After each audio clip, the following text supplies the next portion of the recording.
അതാണ് യുദ്ധമാണ്, ബദർ, ഉഹദ്, ഖന്തഖ്, ഹുനൈൻ, തബൂക്ക് ഇതൊക്കെ പറയുമ്പോഴും നമ്മൾ ആലോചിക്കണം, മുസ്ലിമീങ്ങളും അല്ലാത്തവരുമായ ആളുകൾ പുണ്യനബിതങ്ങളുടെ ജീവിതത്തിൽ നടന്ന 30-ലേറെ ചെറുതും വലുതുമായ സംഘട്ടനങ്ങളിൽ ശത്രുപക്ഷത്തു നിന്നും മുസ്ലിമീങ്ങളിൽ നിന്നും രണ്ടും കൂടെ മരിച്ചത് 1260 പേരാണ്. എത്ര? 1260. അതിൽ 30,000 സൈന്യങ്ങൾ പോയതുണ്ട്, 1,00,000 സൈന്യം സംബന്ധിച്ച യുദ്ധങ്ങളുണ്ട്. എല്ലാം കൂടെ 1260, 60 ചില്ലറ, 63 64 ആണ്. 1264. ഇതൊക്കെ ഒരു യുദ്ധം എന്ന് പറയാൻ പറ്റും? ഒരു യുദ്ധമല്ല, 40 യുദ്ധങ്ങളിലായി മരിച്ചവർ ഇത്ര പേരാണ്. ലോകമഹായുദ്ധത്തിൽ എത്ര മരിച്ചത്? 1-ാം ലോകമഹായുദ്ധം, 2 ഇപ്പൊ നടക്കുന്ന യുക്രൈൻ വാർ, ഇറാഖ് വാർ. ഇതൊക്കെ പറയുന്ന ആൾക്കാർ അതിന്റെ കണക്കൊന്ന് വായിച്ചിട്ട് കേൾപ്പിച്ചു തരണം.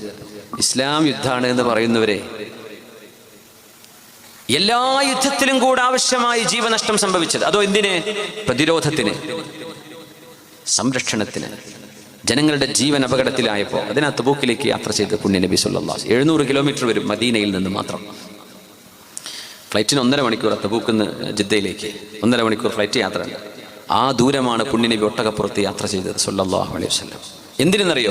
റോമക്കാർ മദീനയെ ആക്രമിക്കാൻ വരുന്നു എന്ന് കേട്ടപ്പോൾ, അവർ മദീനയെ ആക്രമിച്ചാൽ ആ നാട് ചുട്ടരിഞ്ഞു പോവില്ലേ? അവിടെ നിരപരാധികളായ പെണ്ണുങ്ങളില്ലേ, പ്രായമുള്ളവരില്ലേ, കുട്ടികളില്ലേ? അതിന് പ്രതിരോധിക്കാൻ പോയത് ഹിജാസിന്റെ അങ്ങറ്റത്തേക്ക് സല്ലല്ലാഹു അലൈഹി വസല്ലം.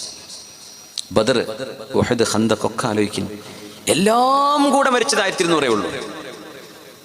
എന്നാൽ ഇന്ന് ഒരു ദിവസം 1000-കണക്കിന് ആളുകൾ മരിക്കുന്ന യുദ്ധങ്ങളാണ്. ഇതും അതൊക്കെ യുദ്ധം എന്ന് പറയാൻ പറ്റുമെന്ന് തന്നെ അറിയില്ല. തങ്ങളുടെ കാലത്തുള്ള നമ്മൾ പറയാണ് യുദ്ധം എന്ന് പറയാൻ, പേര് പറയാൻ മാത്രമൊന്നും അവിടെ സംഭവിച്ചിട്ടില്ല എന്ന് നമ്മൾ മുസ്ലിങ്ങളെങ്കിലും മനസ്സിലാക്കണം. നമ്മളൊക്കെ യുദ്ധം തന്നെ ആയിക്കൂലേ?